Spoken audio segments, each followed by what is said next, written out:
Hello, welcome to the Real Bit Wars. I'm Chris, and today is Chapter 7 of Parting Ways. It's crazy how fast this is going along, but we're doing really well here. I hope everyone's all up to speed. You can check out the previous videos. I have a playlist for that.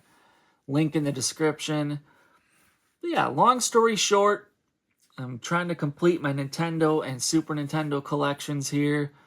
Getting pretty close, but the remaining games are a little expensive, so I'm going to try to work out some trades, sell some other collectibles in order to obtain the money necessary to get these collections done. So, yeah, today I'm going to start off with the stuff that I sold.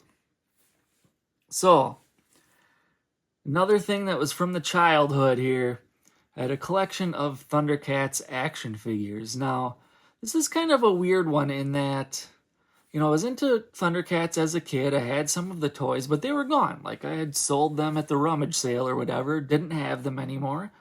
And then when I was in high school, when that collecting bug first bit me and I was going to thrift stores and rummage sales, I started to reacquire them. I built a collection far bigger than the one I had when I was a kid. And for me, Thundercats, it's sort of this treasure of the past for me. It's not something I've ever put any thought into in more recent years. I don't really care about it anymore.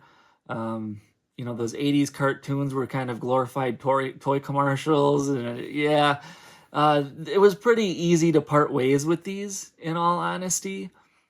And especially with them not being my actual childhood toys, but still, high school, we're talking 25 to 30 years ago at this point for a lot of us, and I've had them in my possession for a very long time because of that. So it was a little odd to see them go, but I got some pretty good money for them. $120, as a matter of fact. I kind of valued them out maybe a few dollars a piece. I had a couple that were probably worth more than that. Unfortunately, those were the ones in the worst condition.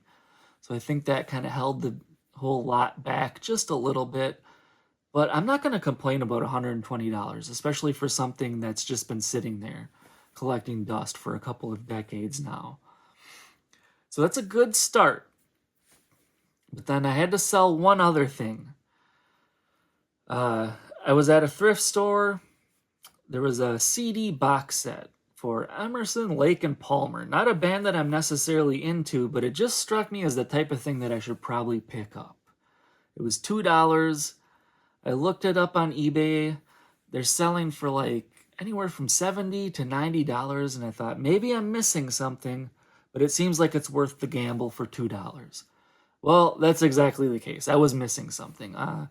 The CD box set normally comes with an autographed poster signed by members of the band. My copy was missing it. However, I still sold this for $22. So subtract the $2 I spent on it, that's $20. And with the Thundercats and the CD box set, I went to my local game store, press start to visit my old friend Superman, aka Zach,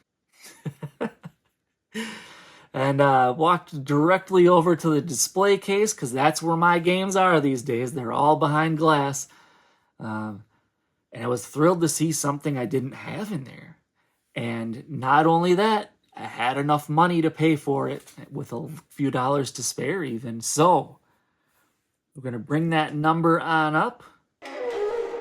Oh, is there an elephant in the room? I guess so, because we got Packy and Marlon. All right, so from a collecting standpoint, this is very excited. But as a gamer, this is a big-time dud. But there's a bit of a history behind this one, though. It's pretty neat stuff.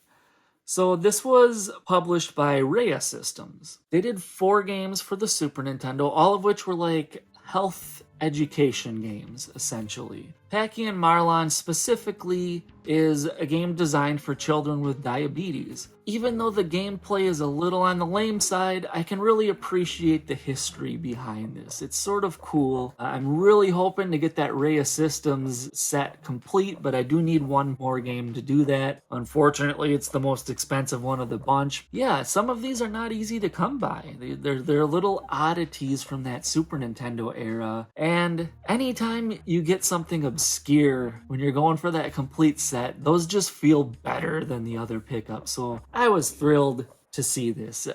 I had to contain my excitement. It was like, no way, I can get that, and I'm gonna do it. So Packy and Marlon. And yeah, so pretty brief today. Not much to say, but you know the drill. We gotta do it, folks. Thundercats. Ho!